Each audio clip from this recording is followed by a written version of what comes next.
I once worked as a night guard at a heavy equipment maintenance complex owned by a construction company.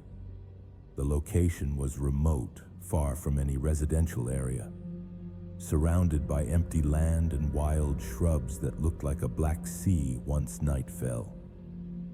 The place was huge, consisting of a workshop, a small hangar, a parts warehouse, and a two-story office that was always empty after 6. If during the day the area was filled with machinery noise and workers shouting, then night turned it into an echoing chamber full of mechanical remnants without a source. My main job was simple: sweep the buildings every 2 hours, make sure the machine panels were off, check door locks, and record activity logs based on the motion sensors. Almost all sensors had a 5-second delay before triggering, normally.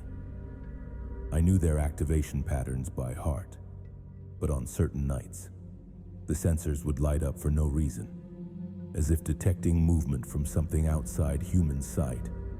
From the start, I felt the place carried a long history.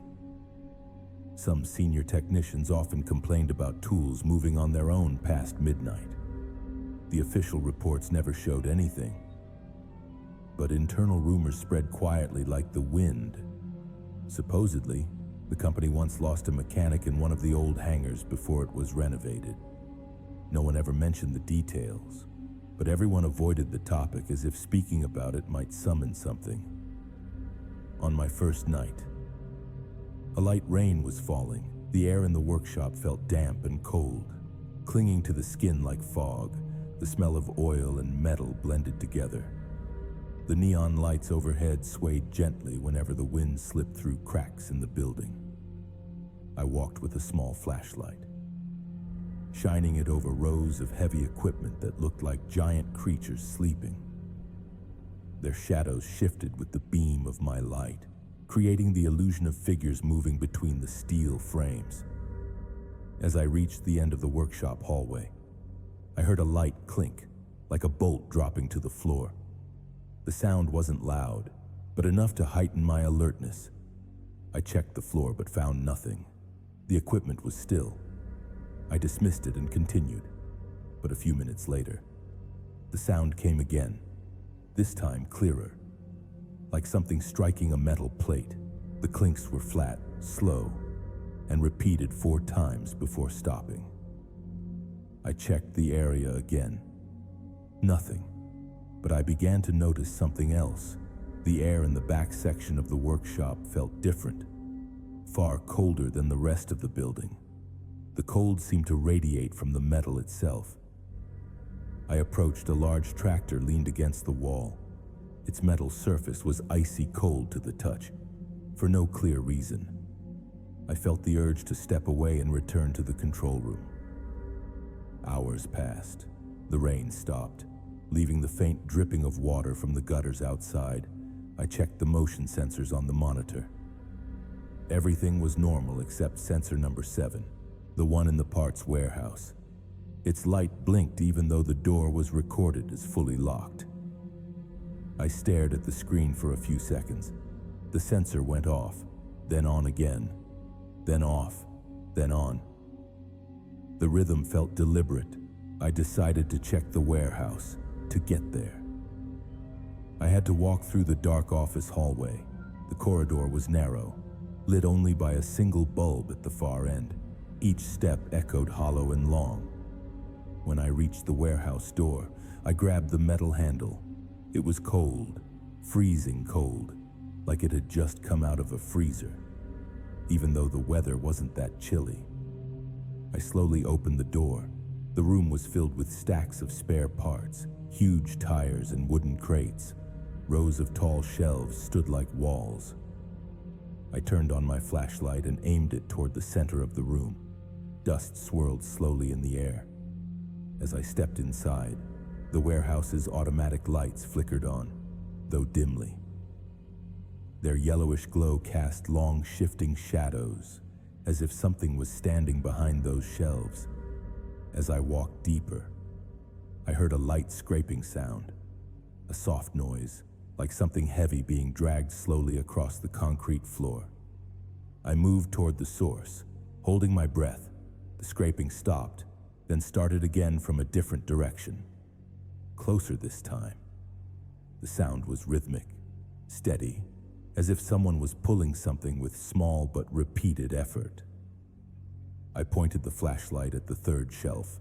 Nothing, but on the floor was a thin circular scratch mark. It looked fresh, clear, and it led toward a narrow aisle between shelves. I followed the mark carefully. The aisle grew tighter, darker, in the middle of that narrow path. I stopped. My flashlight caught a faint shadow moving at the far end. It moved quickly but made no sound at all.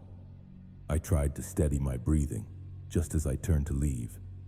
The sound came again, a long, deeper scrape, like metal dragging against a wall. My stomach dropped. The sound grew closer, then stopped right before reaching the corner where I was standing. But nothing was there. Only empty shelves and old crates. I hurried back to the control room. When I checked the monitor again, sensor number 7 was back to normal. But a new issue appeared. Sensor number 3, inside the small hangar, was lit even though the door was locked and never used at night. Its light blinked slowly, then stayed on, as if detecting something motionless. I watched it for a few minutes, still on. I finally grabbed the hangar key and headed out. The outdoor path was silent. The night wind made the tarps flutter, producing a scraping sound that resembled gentle footsteps on sandy ground. When I arrived, I opened the hangar door cautiously. The automatic lights turned on. The hangar was empty except for an old bulldozer no longer in use. Its paint was peeling, its wheels dusty. But something felt off. The floor beneath the bulldozer was damp, as if a liquid had dripped from the machine. I approached. The liquid didn't smell like oil or fuel. It was clear, but thick, like water mixed with metal shavings. I checked under the bulldozer. No leak. The damp patch seemed to have appeared on its own. Its surface formed small tracks, like the faint trace of something being rolled very slowly. The trail stretched a few meters before stopping abruptly. When I straightened up, the hangar lights dimmed. A cold burst of air hit the back of my neck. No window was open. No gap was large enough for wind. The cold felt as if something close, too close, was exhaling right behind me. I stepped backward without turning around. The air in the hangar suddenly felt dense, as though the space was filled with a presence that didn't want to be seen. I shut the hangar door and returned to the office. I spent the rest of the night on the second floor, refusing to go downstairs. No sensors lit up again, but every time I tried to close my eyes, that long, scraping sound came back, slow, consistent, like something marking its presence from afar. In the weeks that followed, similar incidents appeared at random, scraping noises, unexplained metallic clinks, cold air that emerged in specific spots, and motion sensors that triggered with no one around. The camera footage never showed anything, except faint shadows passing too quickly to analyze. I lasted 6 months. Every night, the same sensations followed me. The cold that didn't come from the weather, the sounds rising from lifeless objects, and the feeling of being watched from corners I never stepped into. One night, all the sensors in every sector lit up at once for 3 seconds, then went dark. That was enough. I turned in my resignation the next morning. After I left, the place underwent major renovations. Many old buildings were torn down, but the same rumors continued circulating among the new workers, repeated scraping noises from the shelves, heavy equipment shifting on its own, and cold air around the old hangar, as if something was still there, moving slowly, following a path only it understood. I left all of that behind, but every time night falls and I hear metal scraping from somewhere else, my mind returns to that warehouse, to the narrow aisles filled with shadows, and to the cold hangar that greeted me with an unseen breath. Those moments still cling to me, like faint scratch marks that never truly fade.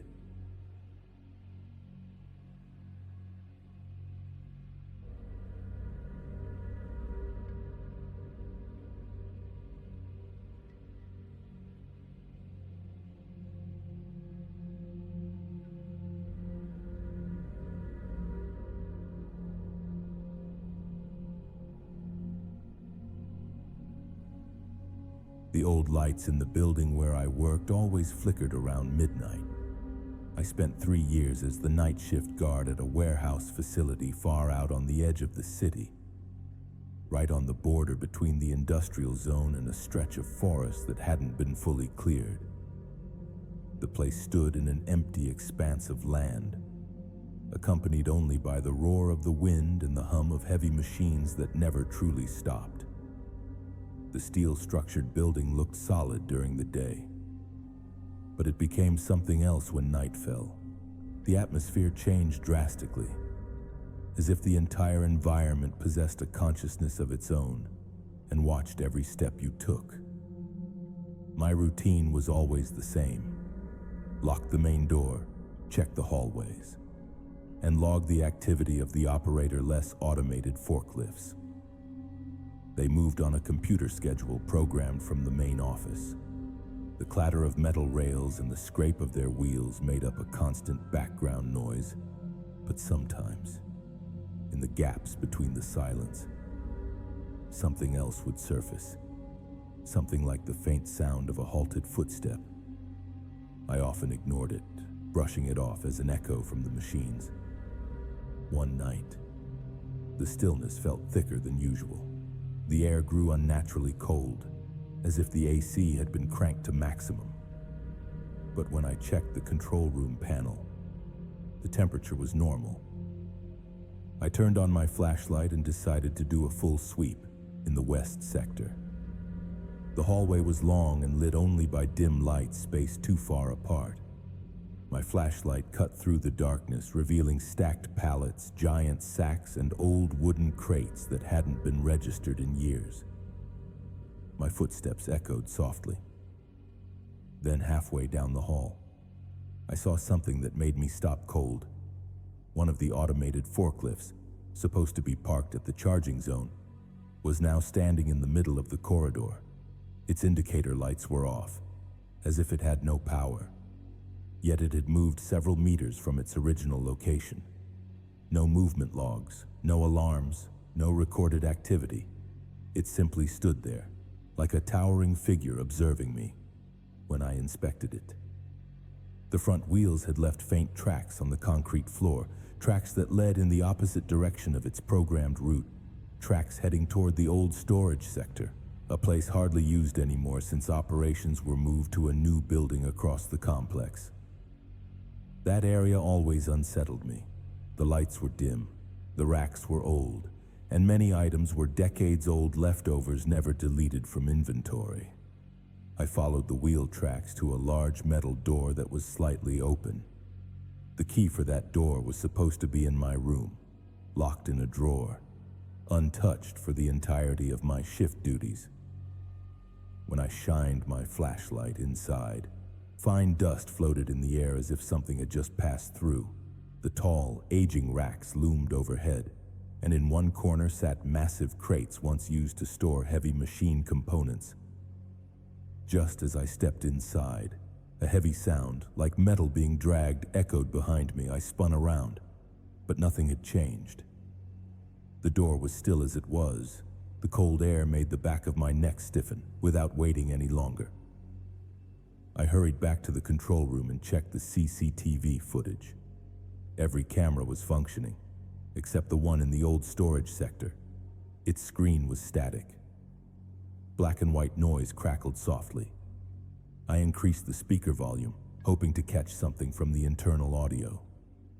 At first, there was only a faint hum, but then, layered beneath it, came another sound, heavy, slow footsteps echoing as if someone was walking down the hall.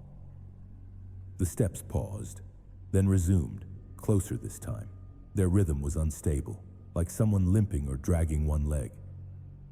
When I listened more carefully, There was an additional faint sound, a long, drawn-out breath, like someone trying to hold back anger or pain. The breathing was deep and heavy, sliding through the static. It came from multiple directions, but the loudest channel came from the old storage sector, the one that wasn't supposed to pick up anything at all. I tried to steady myself. I adjusted my posture, went back out to the central corridor, and made sure everything was secure. But the unease felt different from any night before when I approached the point where the forklift had been. I saw it had returned to the charging zone. Its indicator lights glowed steadily, as if it had never moved at all. I checked the floor. The wheel tracks were gone, erased into the dust and old stains. Impossible, because I had just seen them clearly moments earlier. But the floor looked completely undisturbed. I scuffed it with my shoe. Nothing changed. Everything looked normal. The guard before me once told stories about strange noises in the old building that used to stand on the same site. According to him, a forklift operator had been found dead there years before the new building was constructed. Rumor had it the machine moved on its own without any input commands. The older workers believed that the automated system we use now was an updated version of the same device involved in that fatal accident. The night dragged on. The clock hit 2. Normally I grew accustomed to the quiet by then, but not that night. As I sat watching the monitors, soft footsteps returned, coming from the front hallway, not from a machine or robot. They sounded human, gentle, but heavy, like someone limping and putting all their weight on one leg. The footsteps stopped at the intersection just a few meters from the control room. The motion sensor light flickered, indicating something had passed through. I strained my ears. The heavy breathing returned, clear now, seeping through the gap beneath the control room door. There was no wind. Yet the papers on my desk slowly shifted as if pushed by air from below the door. I held my breath, hoping it would go away. After a few minutes, everything fell silent again. The sensor stopped blinking. The air turned normal, to be sure. I stepped out and followed the path indicated by the sensor. But the hallway was empty. Nothing there. The walls were the same, the racks untouched, the floor clean. When I looked toward the end of the hall, the silhouette of the forklift stood there, motionless. Its lights dimmed like eyes watching my every move. I slowly backed away, returned to the control room, and locked the door. I spent the rest of the night pressed against my chair, unwilling to step outside unless absolutely necessary. Since that night, every shift felt the same, as if something in that building didn't want to be left behind or forgotten. The unfinished footsteps, the sudden heavy breathing, the forklift that sometimes appeared in places it shouldn't. I stayed there for several more months. But each night, the sounds came closer, the breathing grew clearer, the wheel tracks appeared and disappeared without logic, as if someone was trying to send a message through the very machine that ended their life. To this day, when I recall that night, every detail feels vivid. The damp darkness of the old corridor, the static masking faint voices, and the sensation of being watched by something unseen. That experience was the final line that pushed me to request a shift transfer. I left the place without looking back. But every time I hear the sound of metal wheels or the rumble of heavy machinery, the memory returns, along with that long lingering breath that feels like it's still following just behind me.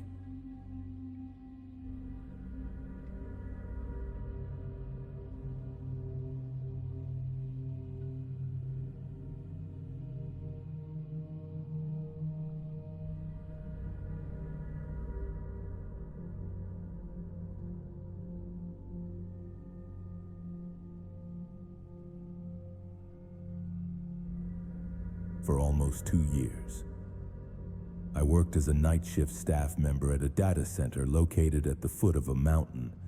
The place stood alone, far from any settlement. surrounded by dense pine forests that formed a natural wall. The building was cold, silent, and felt far too large to be occupied by just one person each night. But the company chose that setup to save on costs. Only one employee was assigned each night, and during my time there. That shift often fell to me. The data center had 3 floors. The ground floor housed the server room. The second floor held the administrative offices, and the third floor was a storage area for spare equipment. The building's layout was like a small labyrinth, full of narrow hallways lit only by dim lamps. It had a distinct sound, the hum of servers vibrating like dozens of giant bees that never slept. That sound was usually reassuring, but on some nights, it became a background that only emphasized that something else was there with me. During the first few months, everything felt normal. I went through the usual routine, checking room temperatures, logging server performance, ensuring the UPS was stable, and doing rounds every 2 hours. But on certain nights, the cooling system on the third floor would drop unexpectedly. The temperature sensors would spike a few degrees, then fall again before I reached the location. The technicians claimed it was an issue with old wiring, but over time, I felt there was more to it. The night that stayed with me the most happened during non-stop rain. Dark clouds covered the sky. The road to the data center was visible only by my car's headlights. The sound of rain slapping against the metal roof made the empty building feel even more hollow. I arrived at exactly 9, checked the logs, and headed to the main server room. The cold air made my skin feel as if it were wrapped in a thin mist. As I entered the first hallway, the overhead light flickered. Usually that happened when the backup power ran routine tests, but there was no test scheduled that night. The light blinked 3 times, then steadied. Still, a strange unease crept in, like an invisible presence following just a few steps behind. In the server room, the cooling pipes gently vibrated. I shined my flashlight across the rows of server racks. Everything was running normally, but at the far end of the row, one of the control panels was slightly open. It was supposed to lock automatically. I approached it and checked the hinge. No damage. It looked as if it had opened on its own. When I closed it, the door felt heavier than usual, as if something were pressing against it from the inside. I ignored it and returned to the control room. A few minutes later, a small alarm sounded from the third floor. It indicated a significant temperature fluctuation. I grabbed my flashlight and climbed the metal stairs. My footsteps echoed through the entire building. The air grew colder as I reached the third floor. Even though the indicator showed the temperature was rising, not dropping. The mismatch slowed my steps. The third floor hallway was darker than the others. A motion sensor lamp at the far end lit up slowly, as though detecting movement that had passed just seconds before I arrived. I turned on my flashlight and saw faint mist leaving my breath. The storage room was on the left side of the hallway.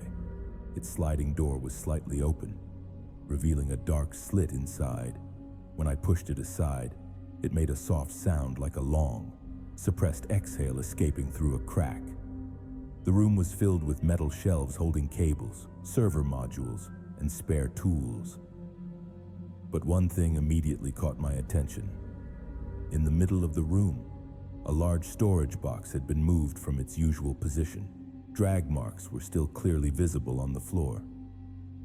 The box was heavy, too heavy for even 2 people to move without equipment. I approached it. The box was unlocked when I slid the lid open slightly. An extremely cold burst of air escaped from inside. It felt like there was a small room within the box, isolated from the outside temperature. But the box was supposed to hold cables and spare motherboards. It had no reason to produce cold air like that. I closed it again, As I exited, I heard a faint sound between the shelves. It sounded like fingernails scraping against metal, slow, steady, and long. My flashlight caught the edge of a rack vibrating ever so slightly. The scraping stopped the moment I stepped forward. I backed away, closed the door, and returned to the control room with a head full of questions I didn't want answers to. It was 1 a.m. The server hum sounded louder than usual. The temperature monitor suddenly spiked 3 degrees in the main server room.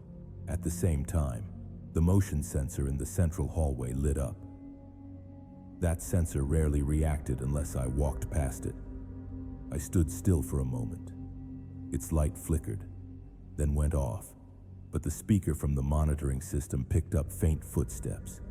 The sound wasn't clear, but the rhythm was steady, small yet heavy steps, like someone dragging something. I had no choice but to go down again. The hallway looked normal until I saw small wet spots on the floor, drops of water, fresh and recent. I followed the trail to room B3, a server room that was usually unused. When I opened the door, cold air washed over me. A thin fog hung in the room like smoke that refused to disperse. The room's light flickered twice, then stopped. The server rack stood silently, but on the left wall, there was a long scratch that hadn't been there before. It ran from the top to the bottom, as if something had gripped the wall and slowly dragged its claws downward. I touched the mark. The metal was still warm, as if the scratch had been made minutes ago. I shut the room quickly, back in the control room. The monitor displayed something that froze me in place. Camera 12, which pointed at the stairs to the 3rd floor, showed a black silhouette standing still on the middle step. The figure was tall, thin, with no visible facial features or clothing. Just a dark shape that didn't move.